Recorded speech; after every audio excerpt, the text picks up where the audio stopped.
Welcome to my channel. This is an anthology series where each episode we bring you terrifying tales from around the world that are guaranteed to leave you up at night. Our next story comes from a listener. Emma had just moved into an old apartment in the city center.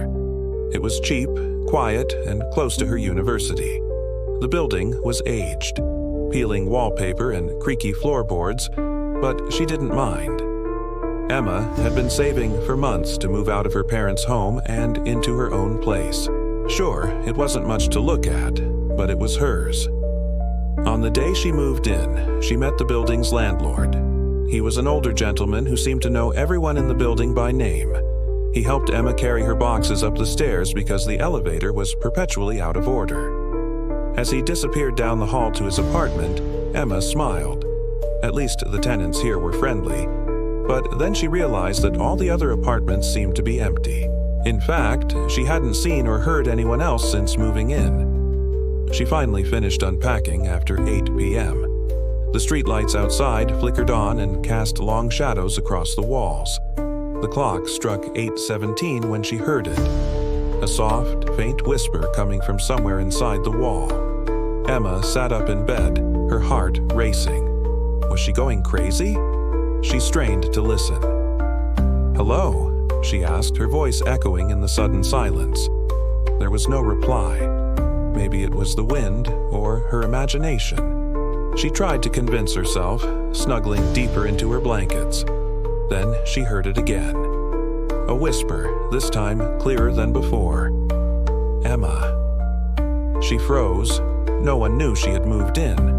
The neighbors probably hadn't even noticed her moving van that afternoon. Who was out there? She jumped out of bed and raced to the window. Everything was dark. Across the street, a young couple walked their dog.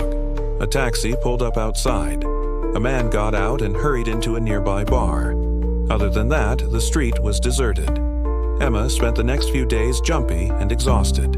Sleep was impossible, so she spent her days touring the city. By the time she went to bed again, she told herself that she was just tired. But as the clock chimed 3:17, she heard it again. Emma. This time, the whisper was right outside her bedroom wall. She pressed her ear against the cold plaster, straining to listen. Had she lost her mind? Did she really hear someone whispering her name in the middle of the night? The next morning, she called her landlord. She explained what she'd heard and asked if there was anyone living in the apartment next to hers. He checked his records and said, "That unit has been empty for years. You are the only tenant in this building." Emma hung up the phone, feeling even more confused and frightened. She thought about leaving, but where would she go? She'd already spent so much money on this place. Plus, how could an entire apartment simply disappear? It was still on her lease. There had to be some kind of explanation. Something must have caused that sound. She went to the local library and pored over books about acoustics, sound engineering, and everything in between. She learned that sound travels through solid objects and that a whisper could echo through pipes and ducts. But none of those answers made sense. Her apartment was completely soundproofed and she could feel the vibrations in the wall from whatever was outside. But what?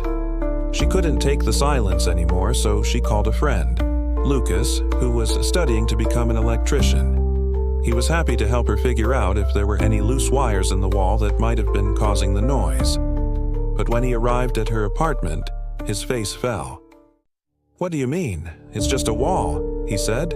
They examined the walls, ripped off a few panels, and traced the wiring. There was nothing wrong. Lucas even brought in more equipment. But all they found was that there was no cavity behind the walls, no vents or loose pipes. There shouldn't have been anywhere for sound to travel to. As they worked, Emma continued to record the sound of the wall. At first, the recordings were just static, but after a few weeks, she began to hear a voice through the whispers. It was soft, like the original voice, but it was definitely human. Now she could make out words. "Open the wall. Let me out. Help me." One night, Emma awoke to heavy breathing on the other side of the wall. Startled, she knocked loudly. Instantly, the breathing stopped. She waited, holding her breath, listening intently. 3 slow knocks answered back.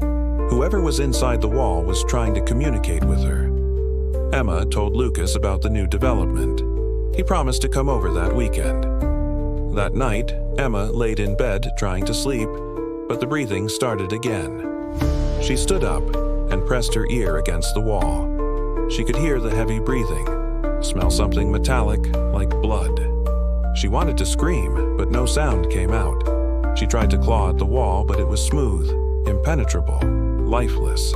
She sank to the ground, tears streaming down her face, wondering how much longer she had left. When Lucas arrived the following day, he found the apartment ransacked. Books were strewn across the floor, curtains torn, lampshades ripped. Emma was nowhere to be found. He discovered her in the bathroom, curled up in the corner. When she saw him, she sprang up, eyes wide with terror. "I think it's inside the wall," she whispered, voice hoarse. He took a deep breath and tried to calm her down. They locked the bathroom door and made a barricade of towels underneath it. But Emma was shaking. She could hear the voices now chanting, "Let us in, let us in." Lucas stayed with Emma for 2 days. They talked quietly, played video games, and ate takeout food. On the 3rd night, the wall suddenly went silent. In the morning, Lucas noticed a dark, circular stain on the wall. It pulsed slightly like a heartbeat. He showed it to Emma, who had emerged from the bathroom looking healthier. "Oh God, it's getting bigger," she whispered. Suddenly, she felt dizzy and collapsed to the floor. Lucas rushed to her side. "Emma, can you hear me?"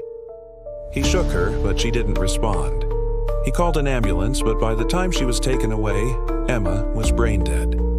At the hospital, doctors told Lucas that Emma had suffered a stroke caused by a blood clot, but there was nothing they could do. The blood clot had been too big and had cut off blood supply to a large portion of her brain. He grieved for his friend, wondering if he could have done anything to help. But most of all, he wondered about the mysterious stain on the wall. When the police arrived at the apartment to investigate Emma's death, they found Lucas's phone on the floor still recording. He had passed out in front of the wall, trying to listen to it. The last thing he recorded was a message. "Emma, it's in the wall. I can hear it." Then static. The police investigated further but found no sign of Lucas. There was no forced entry to the apartment and nothing appeared to be stolen. The only change was the stain on the wall. It now covered half of it and pulsed like a living thing. The police cordoned off the area and searched the surrounding buildings, but they found no trace of Lucas. After a few weeks, the apartment was put up for rent again. Cheap, quiet, and close to the university. A new tenant moved in, and on the first night at 3:17 a.m., they heard a whisper.